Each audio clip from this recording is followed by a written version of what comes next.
Why is it so freaking hard in today's life to date?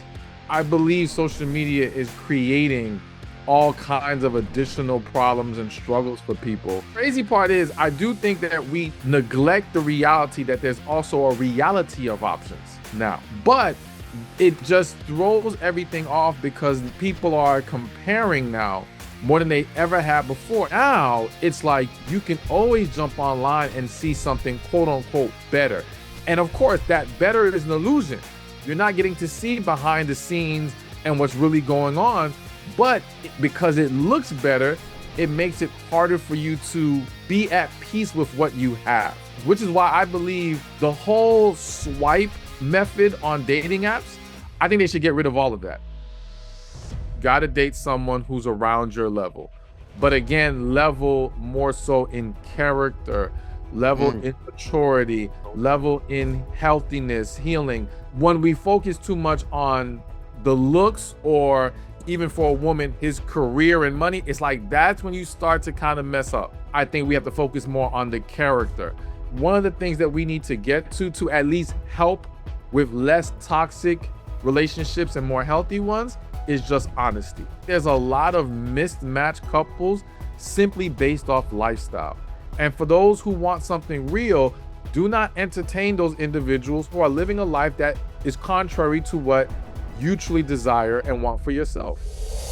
I'm Kelly Siegel, and this is Harder Than Life, a podcast about self-love, self-awareness, business, and health. We tell outrageous stories and boil everything down to simple, practical advice you can start using today. Let's get living. Welcome back to the Harder Than Life show. Kelly Siegel here. Today's guest is real special to me, and he doesn't even know what I'm about to say. But during the pandemic, I listened to him on another podcast, and he made sense of my life that launched this Harder Than Life brand. And I'm deeply indebted to him, and we're gonna talk about it. So Stephan Speaks is one of the most sought after voices in the relationship advice space. A certified relationship coach, author, and dynamic speaker, Stephan empowers men and women to navigate love and self-growth with raw, compassionate honesty. With a signature blend of spiritual insight and emotional intelligence, he's helped millions overcome pain, including me, shed limiting beliefs, and build authentically amazing relationships. Welcome, my new friend. Hey, thanks for having me, man. Bro, I meant what I said. I heard you on, I believe it was Lewis Howe's podcast, and you made sense of a situation that I was going through and sent me on this healing journey. It gave me that little bit of space to say, this makes sense. And I stopped focusing on the past and started looking forward. And it was a line that you talked about women, why they run and why they choose less than.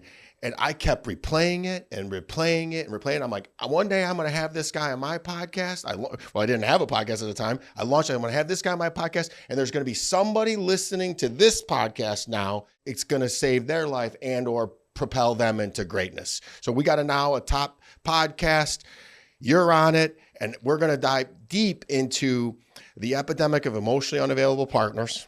Mm-hmm. We're going to talk about the difference between love and healthy relationships. All things relationships, but I want to start off with this. It says, why is it so freaking hard in today's life to date? Man, such a loaded question. Times have changed a lot, and in the earlier years of social media, I used to be one of those people that was like, let's not blame social media. Social media is just exposing a lot of the issues that already existed, which is still true. But at this point, I believe social media is creating all kinds of additional problems and struggles for people. Yep. And I think forget just social media, the digital world, all right, has made things a lot more difficult. And the dynamics that existed once upon a time are no longer here. And it's caused a lot of problems, So there's a different way we have to navigate life now if we want to have success in dating and relationships. Well, go there then, because I know the answer. I've done so much work on myself, but the listener that's sitting there going, give the number one thing that people that social media, we're going to say social media does exacerbate in dating and relationships? I won't say this is number one, but this is definitely one of the strongest ones. Yep. It's the whole illusion of options issue. I knew Now, you were going to go there. the crazy part is I do think that we neglect the reality that there's also a reality of options now. All right. For certain individuals, they do now have more access to a greater amount of people that they find desirable that they can entertain in some way, shape, or form.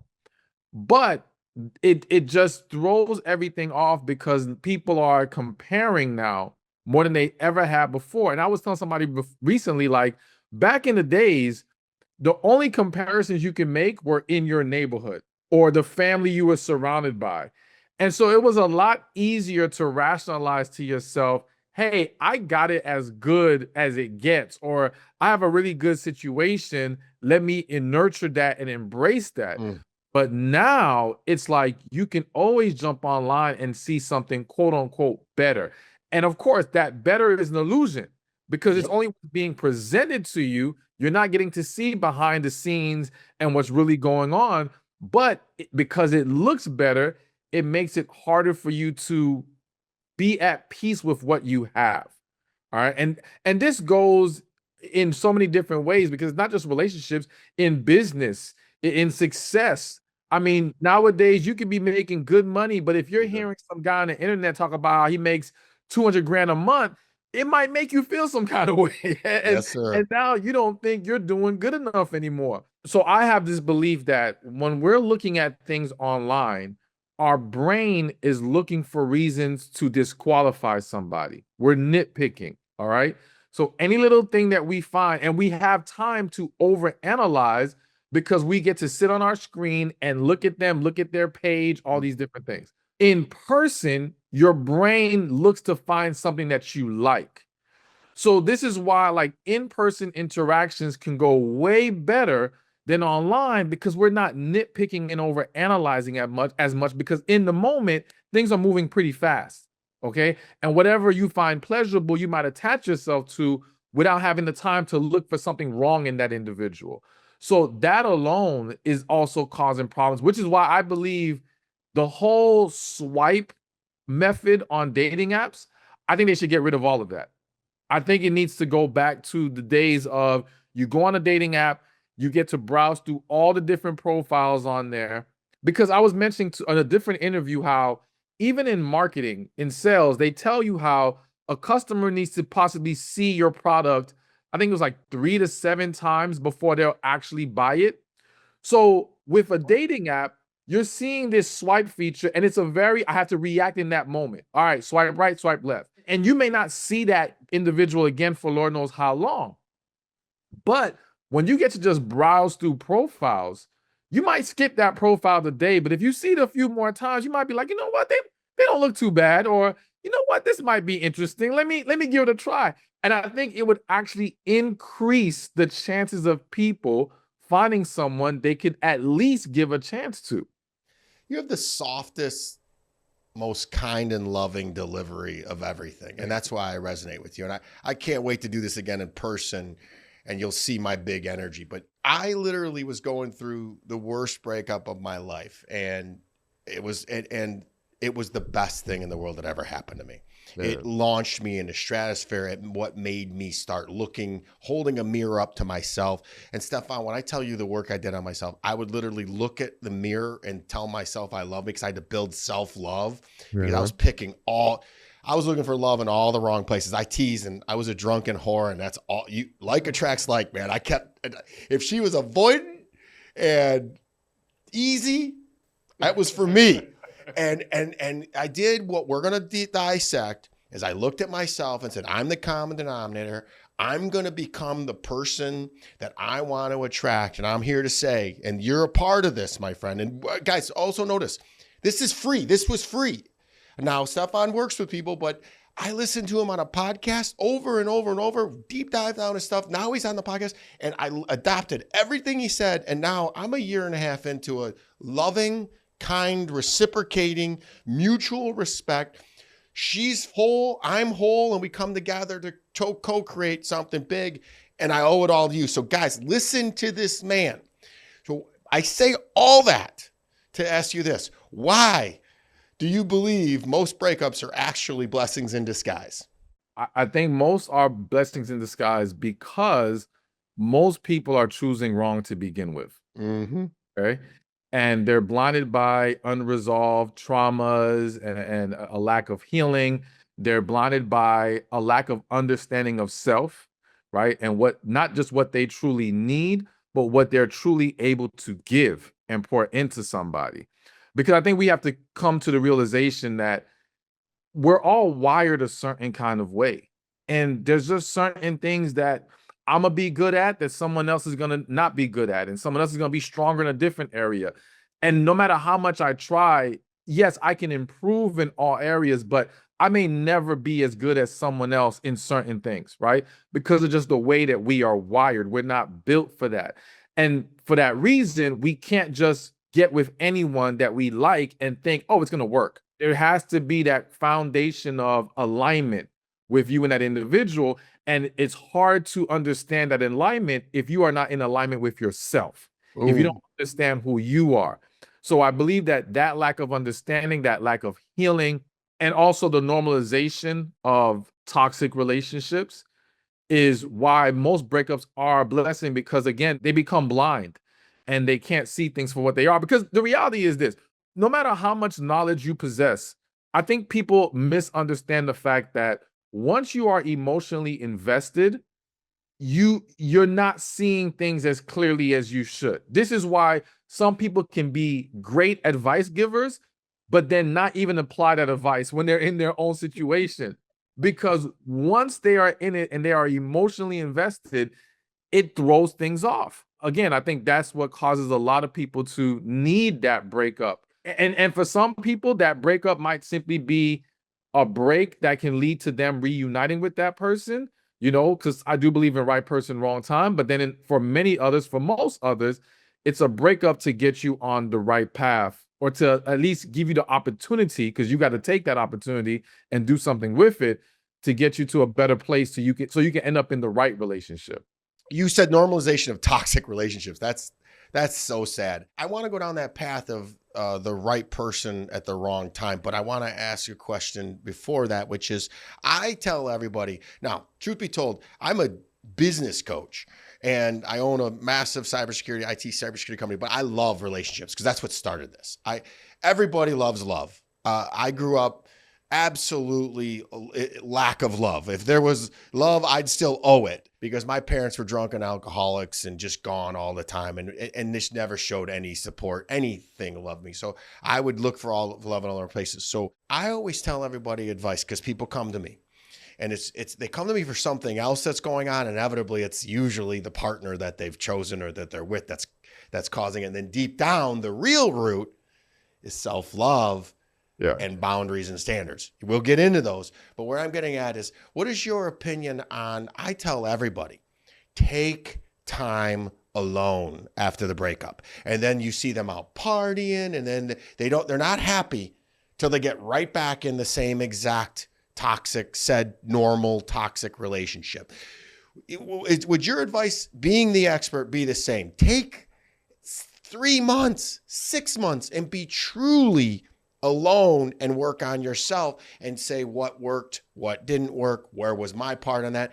Give me the Stephan Speaks expert advice for my listeners. So, yes, but I would lead more with take this time to heal. And the reason why I would lead with that instead is because some people here take time alone. And like you explained, they think, okay, as long as I stayed single or maybe buried myself in work, I worked on myself, right? But it's like, but you didn't really resolve the deeper issues. And so even if you go a year, 2 years without dating or being by yourself, when you step back out there, you're going to repeat the cycles. Yep. And you might end up in a worse situation. So it's focus on the healing. And when we focus on the healing, for some people, that might be a few months. For some people, that might be a year-long process, depending on how much effort they put into walking through the steps to get through that healing process. But I definitely think there's a level of you have to be happy in your own space, or you have to learn how to be happy in your own space. I always say You don't have to be happy that you are single, but you should learn how to be happy while you're single. Oh, so good. And when you do that, that's going to lessen the chance of you entertaining someone who you should not be entertaining, and you being able to attract and actually embrace a healthy relationship. So to go back to the right person at the wrong time. That's good. Unhealed people are going to hear that and think, well, see, it's just like, so help the person on there that hears that and says, oh, well, I just have to wait. They're going to come back. Sometimes you don't want them back. Yeah. And in my case, I wrote a whole book about it. When I see you next, I'll give you one. And here's a downside, and I'm sure that you see this. Once you start healing, you could never go back. What was attractive to you then will be disgusting to you now. I look back at the things I tolerated after doing the work on myself, and I'm like, oh, no, that would never happen again. I did talk therapy, hypnotherapy, EMDR therapy, plant medicine, Wow. and daily podcast. Dude, I declared war on myself. This was during the pandemic. We had nothing to do. I don't drink. I don't do drugs. I had nothing but me and a notepad and the gym. And it was closed because I'm in Michigan. You're in Florida. They didn't know the pandemic was going on. So I declared war. Out of all those things, what do you see your people that you work with responding the best? If you were to do just one, what do you recommend besides working with you, of course? Let's talk about healing. Okay. Because that's the root. So I have a very specific process. So there's a book I have called Love After Heartbreak, and it breaks down step by step. So I'm gonna mention the first step right now. So what I tell all my clients to do is get a piece of paper. On that piece of paper, write down the words, who hurt me? And then ask yourself that question, who hurt me? And now every person that comes to mind, put them on the paper. It doesn't matter how long ago it happened. Doesn't matter if you don't think it's significant. If they come to mind, there's something there. And what I have found is that when you ask yourself the question, who hurt me? It's almost like you're summoning up the pain. And there's going to be people, for some individuals, they're going to be putting people on the list that they didn't even think it was a problem with. All right. They were shocked, they were holding on to it. But the problem is we suppress things, and we suppress things for so long, we don't always realize how far we push down issues that are still lingering within us. So that will help us identify like where that pain is. Because what a lot of people don't understand, at least from my belief, is that emotions are energy. All right. So when we go through trauma, hurt, disappointment, all of these things create energy within us. And if you don't release that, that energy stays trapped in your body and causes problems. It creates emotional stress. And that emotional stress will deteriorate your body. It will trigger diseases. It will cause all kinds of issues. This is why some people I have found, they can be eating well, they can be exercising, and still come down with cancers and all kinds of issues. And granted, there's a lot of chemicals and factors in today's world that can contribute to that. But the common denominator I have always found is toxic relationships every single time. So to me, it's like that trapped negative energy has to be released. We got to let it out. And so the process takes people through that step by step, how to release that, how to embrace forgiveness. Forgiveness is a huge part of it. Oof, I always tell people, like, listen, forgiveness isn't saying what they did was okay. It's saying you're not going to hold on to it any longer. Yep. You know, forgiveness is for your freedom, for your peace, and as well as a rewiring of our brains, because again, sometimes we've held on to very negative perceptions due to what we've been through. And once we go through the healing process, we got to change those negative perceptions. And we have to understand that was just about that situation or that person, but we can't be projecting that onto every individual that we meet going forward, or else we'll never have a healthy relationship. Are you looking for the who hurt me, the original one? Is that why you asked to say every person? Like for me, it was my mother and my stepfather. They were both equally abusive. Is that the point, is to get to the real one that hurt you, not every single person, and identify the pattern and just let it out and air it out? I'll put it to you like this. Yes, in the sense that we do have to get to the root, right? So if somebody has a past of their mother and father hurt them, and let's say a previous relationship hurt them, if they only focus on the previous relationship, they're still going to have problems. Like they have to get to the root of the childhood trauma that occurred. Now, you'll have some situations where by simply taking care of the big ones, it's like everything else shifts and they don't have to address the rest because now the way that they perceive things, they no longer internalize the issue. That sets them free, right? But you may have some people, depending on how significant or impactful that other experience was, that they do have to address every one of them. Usually it's like, it's usually the big ones. Parents, previous romantic relationship, and then sometimes like deep friendships usually are the ones that have to be all addressed. But again, it depends, but the root is the most important. What's the next specific step? So I'll use me, I'm healed. Who hurt me? My mother, my stepfather. So what do I do next? Right? Naming it was the next step, but what is it from Mr. Stephan, the expert's advice? What's the next step? So the next step is what I call the emotional detox. All right. So again, we got to get all of this out of our system. Good. And a lot of us have not properly expressed how we feel about certain things and things that we've been through. So there's a 2-part letter, and we'll start with the first draft of the letter is you just getting everything off your chest, holding nothing back. Because one of the things that happens to a lot of people is they may say, well, I spoke to this person about it before. And let's say it was your mother.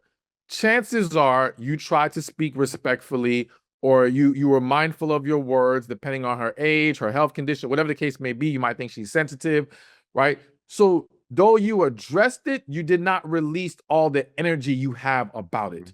You didn't release all your feelings. So the letter is to give you an opportunity to, with no filter, get it all out. I don't care if you curse her out.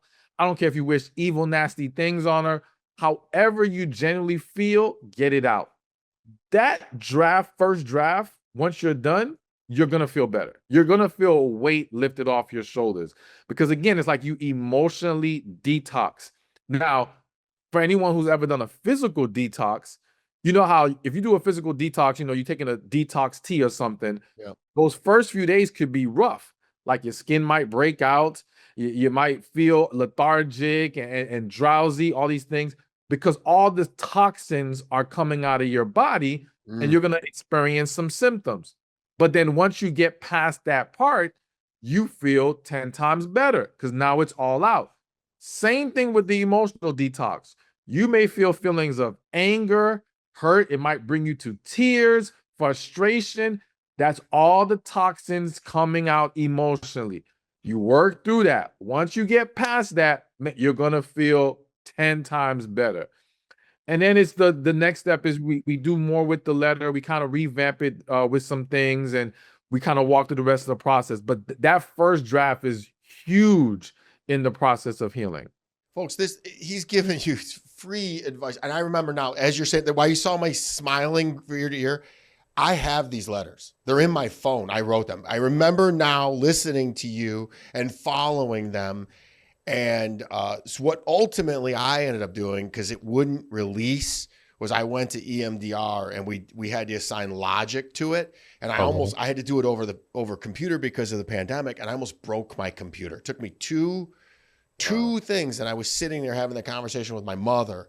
But I was exhausted for 2 days after. And it was like, it freed everything. And then right after that, it went deep. So, thank you, bro. Thank you. And when we're together next time, I'll show you the letters because I followed it, bro. This stuff works. And this is, we went right to the root, guys. There's so many people out there listening that are gonna be like, that's not me, or I'm not, I've seen it all. I coached a guy the other day that literally is in the most toxic relationship, and then he avoids it. He goes to 4 concerts a week. And I'm like, dude, just be alone. Yeah. Just be alone. What do you not like about yourself? And he's like, and then he just threw it up there. He's like, well, my parents beat me and that's what this is all about. It's like, okay, so what are we going to do with this? Yeah. I'm going to speak for Stephan. I'm going to tell you guys, your partner and your relationship with yourself is the most important thing. It's what's going to make or break you in your life. I give a speech all the time about life, liberty, and the pursuit of happiness. But it's the pursuit of life, the pursuit of liberty. And you have to chase that thing and cultivate it. So many people live every day but are dead inside. And it's because of not doing this simple thing. And I got a newsflash for everybody, all my listeners. This stuff works for any kind of trauma. What he's saying, it could be any kind of, you could be having problems at work with relationships in work. This is any kind of relationship. Name it, release it. Yes. Easier said than done. By the way, I got something fun for us at the end that I've never done. I got a speed questions that we're going to speed through because I want to get so much of you crammed into our 1 hour because I love everything about you. And I promise you, listeners, when we move this podcast, he's going to be in my town. We're going to have him back in person and we'll do a long one. So if you watch your content, men seem to get a little bit more of the harsher label. Men have a much more bad reputation than the women. Mm-hmm. But I see both sides because I'm not in the dating relationship. Is it fair to say that men have a worse reputation than women in dating today? Men definitely have a worse reputation. Do I think they are truly worse? No. But is their reputation worse? Yes, absolutely. And so men are battling not just the reality of whatever they're struggling with, but the reputation of men in general that they have to overcome when they're dealing with a woman. Because if I told you my exes, and I wrote about it, so they've taken on enough abuse, and unfortunately they've done what you've seen everybody else. They just continue down the same path, doing the same thing, and have the same result. I'm the one that went this way and said, I'm healing. I'm not doing this. I call it getting off of life's merry-go-round because all you do is puke and nobody wants to do that. I'm going to jump off. I'm done playing that game. I want to get on the roller coaster and watch the ups and downs and let's rock. So why do men get such the bad rap when I could tell you horror stories about some of the women I've dated, like god-awful stories? One reason is because women are much more vocal about their situations than men are. So when men go through things with their partner, they're more silent. They just more suck it up, keep it moving. They might tell a friend or two, but they don't speak to a bunch of people. They're not as quick to run to the internet, so to speak. Whereas a woman is much more likely to tell friends, family, run to the internet, all these things, and get things off her chest in whatever way that she sees fit. And I know this as a coach. The unfortunate reality is that a lot of women give skewed stories of what happened. Okay. Mm-hmm. I always say men leave out the parts that make them look weak. Women leave out the parts that make them look bad. So essentially, if a man was dating a woman and let's just say he was begging for her back at her door, crying, stalking her, all this stuff, he's not telling his homeboys that he was begging and crying and stalking and all that. That's not the part of the story he's going to include, okay? So we don't sometimes understand the behaviors some of our friends and just men out there engage in once in a relationship. Even some of the most toughest, strongest, most masculine men that we believe are masculine, behind closed doors, it's a different story. On the flip side, let's say a woman is, I actually just had this happen recently. Let's say she gets in an argument with her partner. Let's say she started getting loud first. Let's say she threw an object at him, okay? When she tells the story, a lot of times, she's not including how she threw her shoe at him. She's not including how maybe she started off getting loud. No, it's, he just started yelling at me and all these different things. And so again, she's telling these stories to all these different women and all they're hearing is men bad and not hearing, well, what contributed to it? What are the other factors involved? And so these skewed stories create skewed perceptions. And again, because women tend to be more vocal, well, then their reputation is going to go down. But here's the thing. In this new day and age, because once upon a time, there was no red pill like we know it today. There was no Manosphere, right? So now you have a greater level of men being vocal about their experiences, sharing their perspectives. So now the reputation of women has taken a bigger hit compared to back in the days. But I would still say men's reputation is still worse. When I'm sitting here listening to you, but besides brilliance and handsomeness, I literally think about 42 questions at once. We're going to be best friends when I'm down there. So many different things that are going on in my head right now. Have you ever heard of the Seinfeld dating scale? No, I haven't. So you remember the show Seinfeld? Yeah. The show about nothing. And one of the shows was that there's a dating scale. You have to be within 2 numbers of each other. It doesn't work. I always chuckle, but now I take it a step further. It always had to be within 2 numbers. You know, if you're an 8, you got to date a 6 or a 10. If you're a 6, you got to be 8 or a 4. I used to think that from looks, but now it's really from an emotional intelligence and healed perspective. But what would your take be on that? I know it's just a joke, but it's, man, I think about it. You know, you're not going to see a perfect bombshell 10 be with a 2 unless he's got a fat wallet, and you know that's not going to last. Yeah. What's your take on that? Funny. I'm surprised you never heard of it.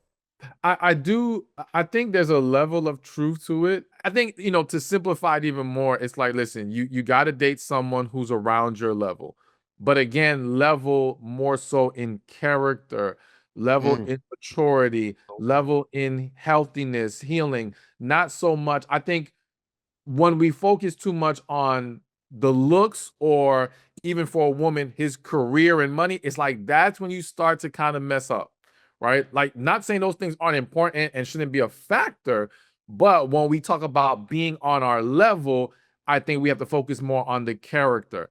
And so I do think that if you deviate too far, what happens in most cases is that you're getting with someone you're not truly into, and maybe you found some level of safety dating someone at that level. So essentially, if the woman who's a 10 dates a guy who's a 6, in many cases, it's because she feels like whenever she dates 9s and 10s, she gets played, they get too much attention, it's too much for her to deal with.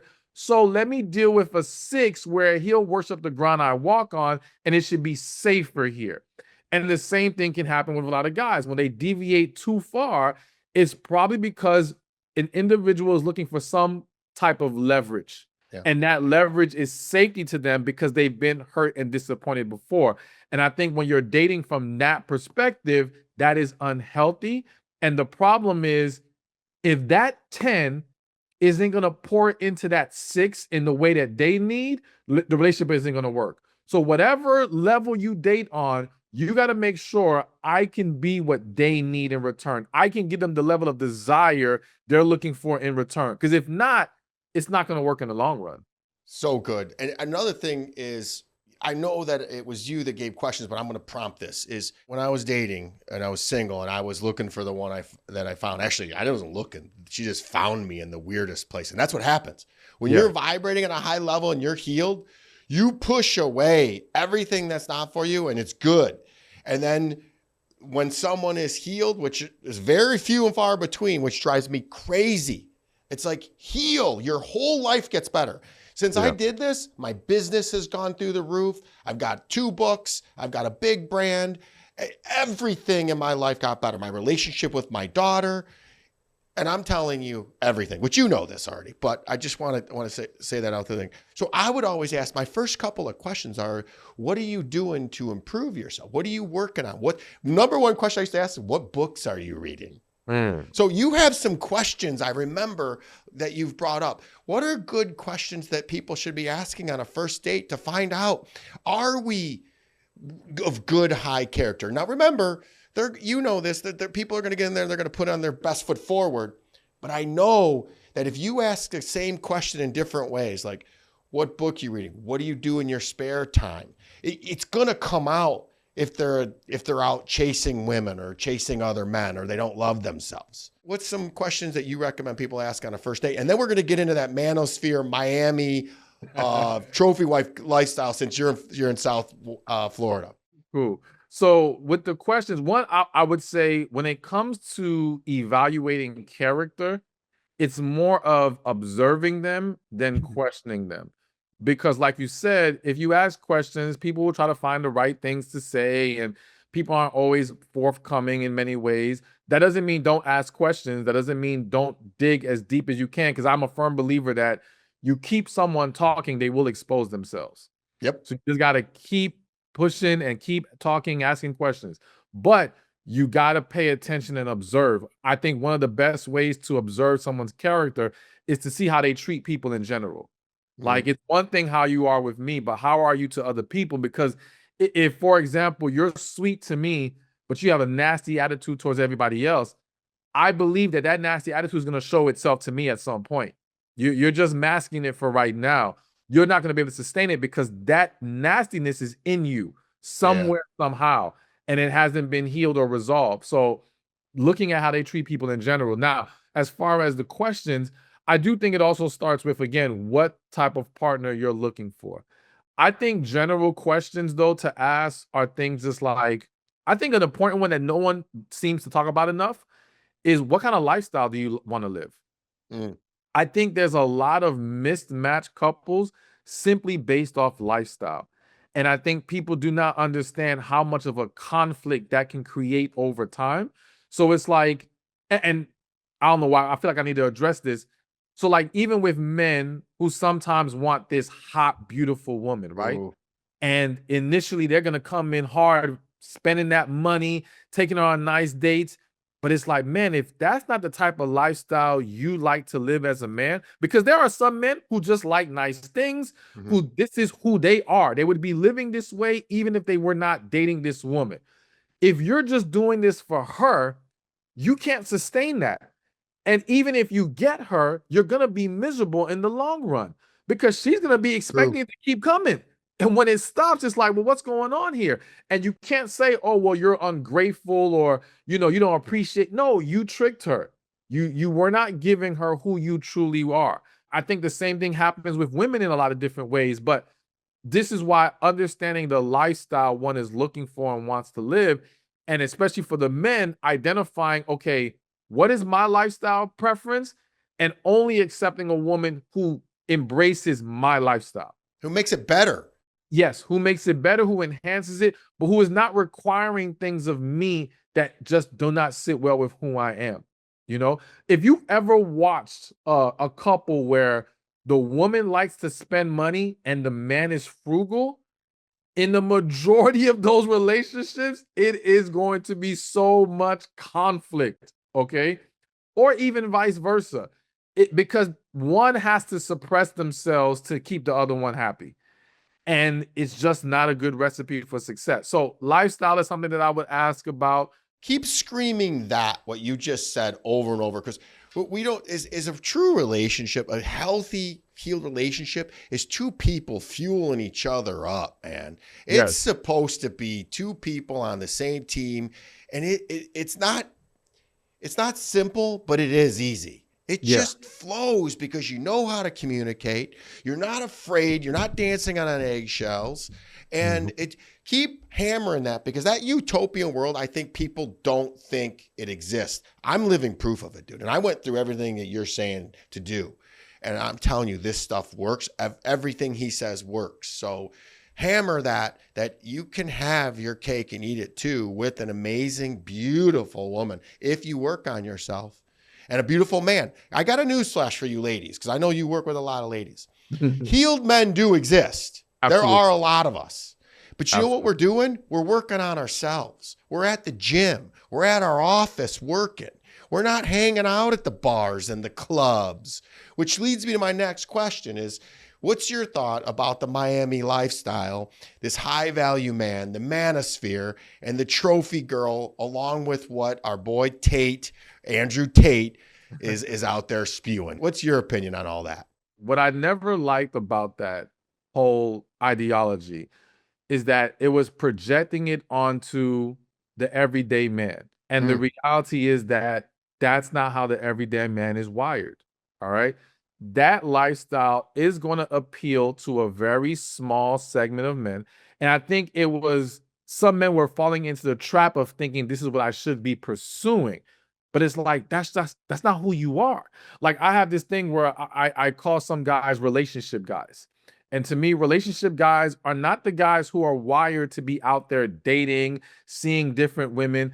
They are the guy who they want to have something stable, one woman, And that's where they find their happiness. They don't like all the extra stuff. And that's just who they are. So trying to tell that guy, well, you need to be doing this and you need to be having this type of woman. It's like, no, encourage men to figure out who they are and embrace what is best for them individually. Okay. But yeah, are there some guys out there who their happiness is in being able to see multiple women or that Miami lifestyle? Yeah, some guys are gonna love that for a long time. Some guys might love that for a season and then it runs out of steam, right? But I think everyone needs to learn how to be true to themselves. I also think that with the Miami lifestyle, it's just too shallow. Yeah. At least for the purpose of if you want something real, that's not the way to go about it. The men and women are equal parts in this, man. The women are just as guilty as this. And that's what I want people to understand is it's a law of supply and demand. If you look, you will find. So if you're unhealed, so I'll pick on myself for a second. So I had a hole in my heart that no amount of women could ever heal. So I would chew through these. I would go toe to toe with Andrew Tate, chew through women. I would tell them, you don't have a chance in hell, because my hole in my heart was wicked. Then guess what? I healed that, and that sounds disgusting to me. Disgusting. But it's equal parts. The women make themselves available. You know how many women would come throw this? I'm going to be the one that changes him. Yeah, good luck with that. So talk about the supply and demand and how you're out there healing people to try to make more supply and demand of healed, healthy relationships. Freaking internet is keeping it hard. And there you go. The internet makes getting people to a healthier place so hard because unfortunately on the internet, negativity is incentivized. And so, the That whole sells. gender wars and all these different stupid topics that are repeated over and over and over again about women want 6 feet, 6 figures, six pack, all this stuff, and it's like, and don't get me wrong, I think it's not that some of the things being said are not accurate. It's just that again, the pushing of these things is on overdrive because that's what gets clicks and views, and that's what brings people money and allows them to be successful, pushing certain narratives. And what I don't like is how the internet will push a narrative with no context. And so it doesn't give people a deeper understanding of what's going on. It's not as simple as saying, oh, well, 70% of divorces are initiated by women, which is true, but you got to take a deeper dive into why that is. All right. Or if you say, well, like I hate the whole men love unconditionally, women don't. It's like, wait a minute, slow down. Number one, love can be unconditional, relationships are not. Relationships Ooh, all have to have conditions. keep There's no way going. around that, okay?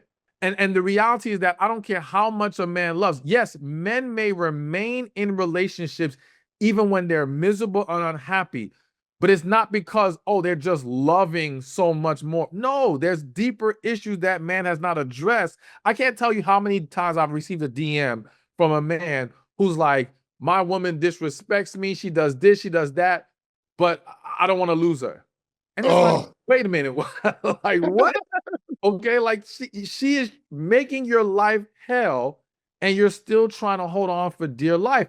That speaks to something in you that needs to be addressed and healed. We can't just say, "Oh, men are just greater lovers." No, so this lack of context skews all these discussions, and it keeps the chaos ongoing. But to go back to the whole the supply and demand and the women also with this whole lifestyle. Unfortunately, a lot of women are choosing that quote unquote Miami type lifestyle. One, for some of them, it simply boils down to they feel like relationships are gonna hurt them regardless. It's the whole, I'm sure you've heard the saying before, they rather cry in the Rolls Royce than cry in the Corolla.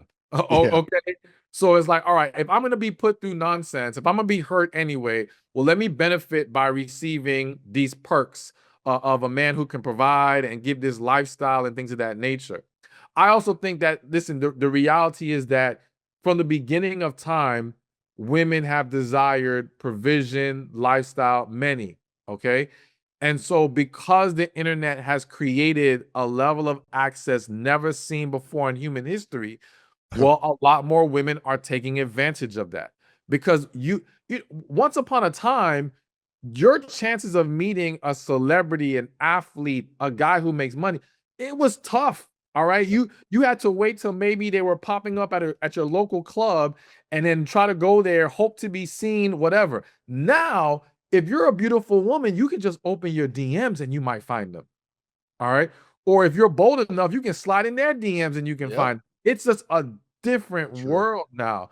And so all of that leads to again a lot more unhealthiness. But one thing I always say is like, listen, no matter where you are in life, and no matter what your beliefs are, I think one of the things that we need to get to at least help with less toxic relationships and more healthy ones is just honesty.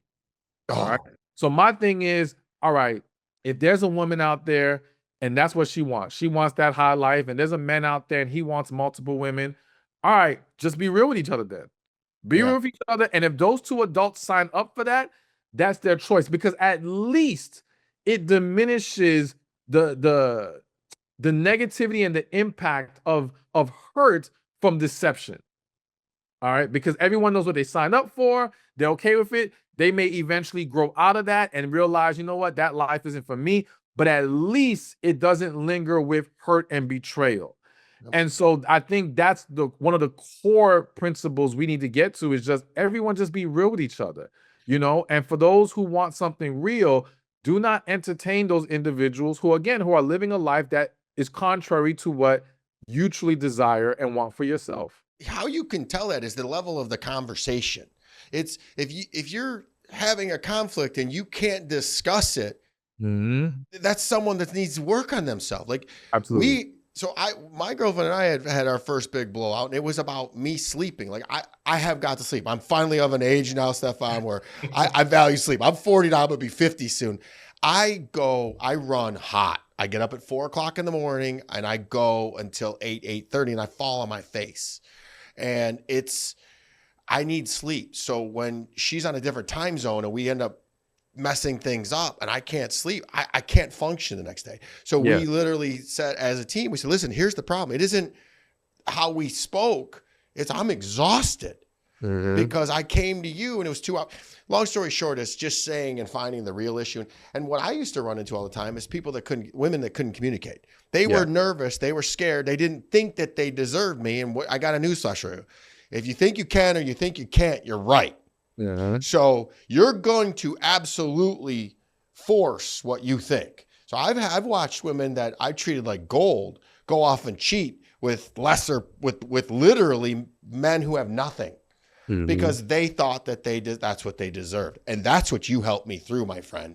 You made sense of that and why they did that. And I'm like, oh, and I must have went back and listened to that a million times. Listen, we talked about vulnerability.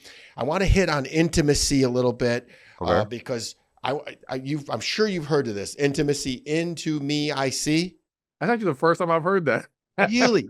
Yeah. Into me, I see. It's sharing what is really going on. So I did this during plant medicine ceremony. I did 5-MeO, and I was able to separate love, sex, and intimacy. For me, they were all one and the same. And I know you talk a lot about intimacy and sex, but I took it a step further and thought that love, sex, and intimacy were all the same thing. Okay. So I know that you work with a lot of women about this. So how do women confuse sex and intimacy, and why does it matter? Okay, it actually matters a lot. This is a huge issue, and there's a huge disconnect between men and women when it comes to this. So, for women, one, intimacy for them really is more non-sexual. Hugging, kissing, deep conversations, showing just attention, care, attentiveness. That is all intimacy for them.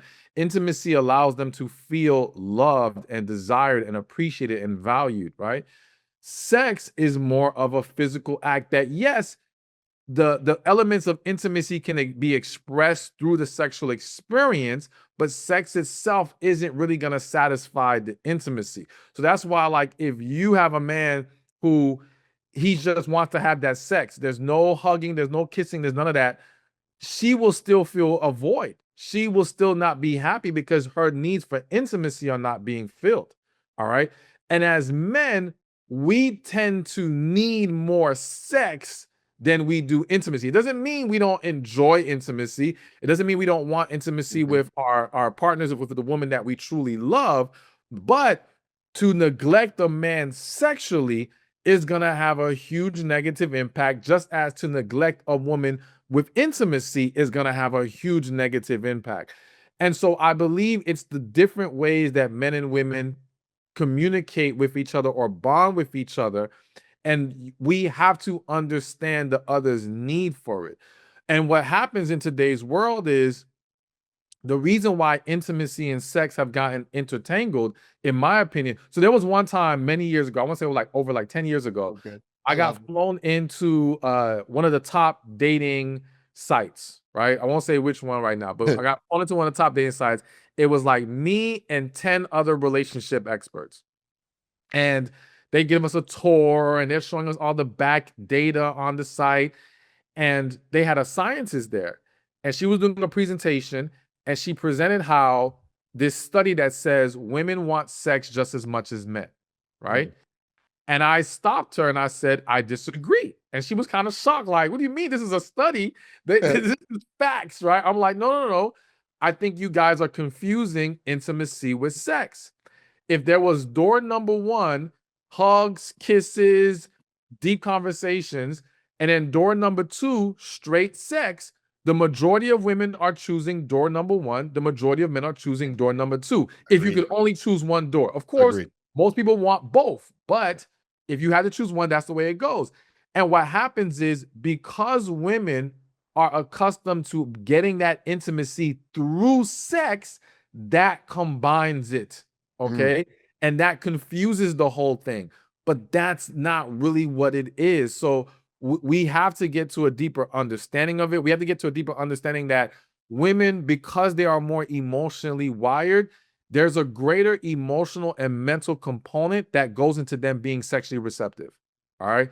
We don't have that same wiring. We don't need as much as they do to be ready to go. Right. If we're stressed out, we can look at the sex as our stress reliever. If she's Yeah. stressed out, she may look at the stress as the sex is adding to her stress. Like she's not in a place right now for it. She's worried about all this other stuff. So again, we're just very different when it comes to that. And I think we're not having the right conversations to eliminate that disconnect so that people can have more harmony with their intimacy and sex and relationships. I got to tell, if you're in a room with 9 other relationship experts, there's you and there's nobody else. I've had a lot on this show. I'm biased because, again, your delivery is universal. It's equal. There's no bias, and it's said with it's so much love. And I can say that from all the healing because I tell you that was the last piece before I met my now girlfriend was. I went and did this plant medicine. I separated love, sex, and intimacy, and by doing that, because I love you. I do. We're never going to have sex. We're going to explore some cool intimacy because we're going to have some moments and then we'll take this and we'll pay it forward.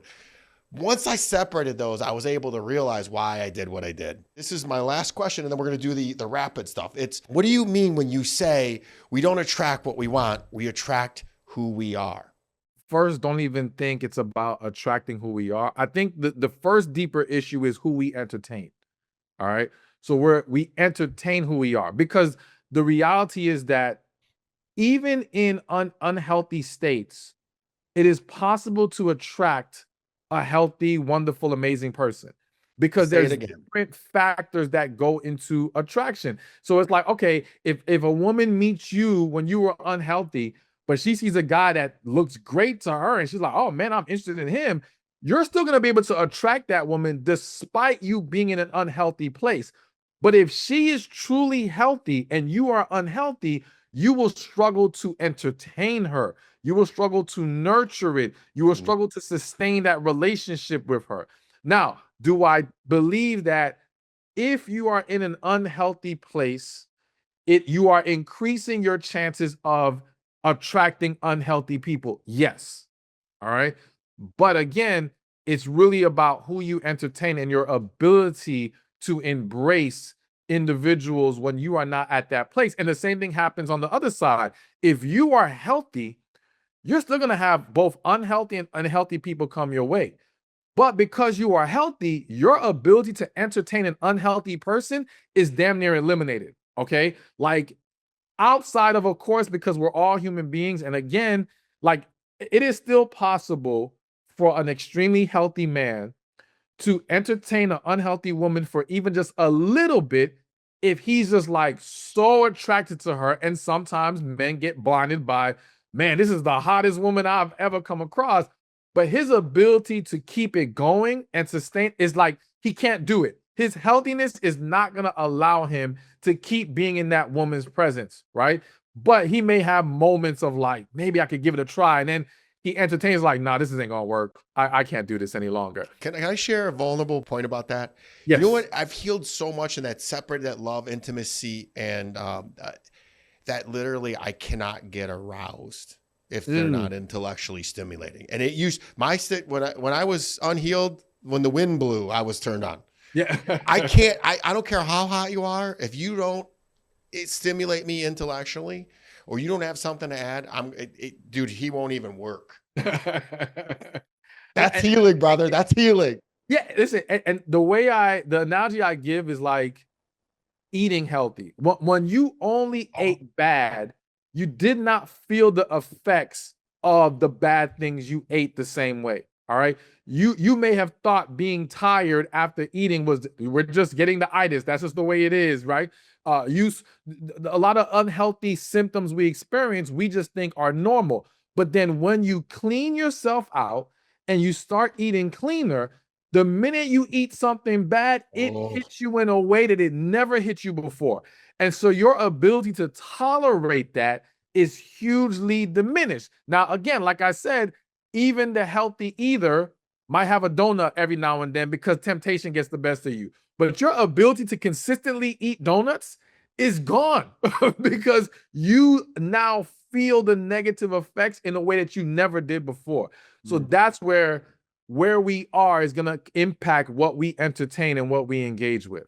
Man, this has been so good. I haven't even scratched. I have hundreds of more questions. We'll keep it for part 2, but now I'm going to switch to some rapid fires. Just one sentence or one or less on these, and let's have some fun. All right. Red flag you can't ignore even on date 1. Red flag I can't, and this is me personally. Well, what you'd recommend for your students? I think rude behavior to people. I think if they're just a rude person, nah, it's a wrap. It's not going to work. Biggest turnoff that most people don't even realize is a turnoff. I hate to be redundant, but I think it's like negative energy. Ooh. I think bad energy. You can feel it, by the way. Yes. You can feel. I can walk into a room, and if we're ever together and we're out, and you see me disappear, I picked up some negative energy, and I'm like, I had to go. I'll see you out in the so I can feel it. Ooh, that's. And I'll add one more real quick. Entitlement. Oh, that's what I was going to say. I think an entitled man or a woman will turn off a person very fast and don't even realize why. Worst piece of relationship advice you've ever heard? The one that first comes to mind is find someone who loves you more than you love them. I think it's horrible. You're such a treat, man. This is making my day. Most overrated quality people chase in a partner? I think how much they make. I would just say money. It's just funny because I answer these right after I say it. So we're one toxic trait that is still praised in today's dating world.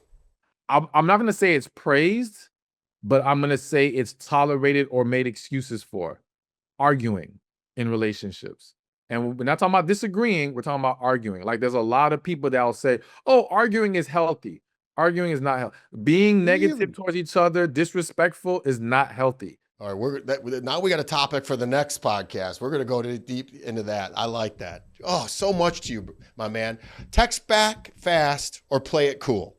Text back when you honestly are ready to text back. Like don't play any games. Just respond. So if you can't text fast, text fast. If you can't, you can't. But be who you are. Just dawned on me while I resonate with authenticity. You are you all the time, man. Date someone with potential or wait for the full package? wait for the full package without a doubt. No, Hell yes. If you guys please, don't take nothing, never settle, ever. There's ever. somebody out there for you. I'd like to end it on that, but I got a couple more that are so good I want to ask. Sex on the first date, a deal breaker or not? I'm not gonna call it a deal breaker. Many have gotten married even after sex on the first date. I'm just gonna call it not the smartest approach to take, or not the most. That's not the best approach to take. Let's put it that way. Yeah, so good. Who takes breakups harder, men or women? I'm gonna say men. You get one, chemistry or compatibility. I'm gonna say I'm gonna say compatibility, but I it's agree. so tricky. But I'm gonna say compatibility using the logic that if on paper there's a full alignment there, then I'm gonna go with that. But I'm not gonna lie. That's the most iffy answer I've given because I'm Uh, like wavering between the two. I knew this would be a hard one. What's one thing every man should stop doing today? This is the one that's coming to mind, but every man doesn't do it. But watch porn. On God's honest truth, and my girlfriend's gonna kill me for this. I don't watch porn. It just is too fake for me. And she's like, "Can we watch a porn?" I'm like, "I'm not." It just doesn't. I said, "If you want to, I'll do it for you." Don't like it. So I would be more open to it in a couple setting than men individually yeah, watching. it's amazing. You coach a lot of people. I didn't realize how big of an issue that was in the world. I coach a lot of men. I have coached a lot of men that was an issue. I didn't know. I Yeah. had no clue. What's one thing every woman should start doing? Tapping into her feminine energy. We didn't even get into masculine and feminine. We got so much more to do. The next one, jealousy, a sign of care or a sign to run? It depends to the extent of the jealousy. I think jealousy is a normal feeling for those who care and love someone, but how far they take it will tell me if it's a sign to run or not. Yeah, I mean, you're going to be triggered. You're going to have those feelings. I've got abandonment issues. I've worked on them. I pretty much will heal them, but every once in a while, someone texts and I'm like, "Who's that?" And I get a little, but then I end it. I just talk to myself and release it. I will say, though I give grace and I believe it is normal to experience that because we're all human, I do think some people have to take a deeper look and realize, okay, where is this coming from? Because for some people, that jealousy stems from they're not still getting what they need in that relationship to feel secure enough to where those moments don't bother them. So if it's a constant thing, we do have to take a deeper look at the situation. There's so much more to this that we've cut off. A true love feels like Peace. Actually, peace and chaos. Because the chaos is only because we've been through so much. When you already live a certain amount of life and you've been through things, it can just have you all over the place. And it could. I look at it like this. I use the superhero analogy. When a superhero arises, a villain must come. Duality. There's that duality. When true love arises, resistance tends to come from somewhere. It's like it has to try to knock it off. So that's where if you are not grounded, if you are not healthy, if you're not truly ready, that's where the chaos can come from. But when you are in the presence of true love, in those moments, it feels so blissful and peaceful. And come it will. Resistance will come. That's part of life. That's Yeah. the roller coaster I was telling you about. What's one word, two more and I'll get you out of here. What's one word that kills relationships fast? Misunderstanding. Cheating. There's another good one. Yeah. You could heal one thing in the dating world today. What is it? Everybody being healed. If I could have one wish, everybody God, I would love be you. healed. I love you. I really do wish that everybody would work on themselves and get together and enjoy what we enjoy. And Yeah. Stephan, how can more people get a hold of you? I'll put everything in the show notes. Stephen will put it in the show notes, but how can people get a hold of you and what's next? So they can find me YouTube, social media, Stephan Speaks, Stephan Speaks, or my store, stephanspeakshop.com. Right now, working on another book. Won't be doing a tour this year, but I'm booked for several shows. Next year, Plan on doing a lot of tours. Right now, I'll be honest with you, I'm in a transition where I'm trying to figure out where to go from here, and how to expand and get things on the right track with everything.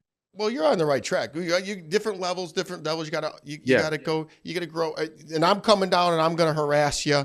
I'm gonna ask you to come talk to the community, and then we're gonna do some things together. I love this stuff, man. I love this. Awesome. And I love you, and I can't wait to get down there and hug you, and just thank you for playing today. And I hope, guys, I know I'm not gonna have to tell you to share this, but share this with the men and the women that are constantly on that dating merry-go-round and need a change.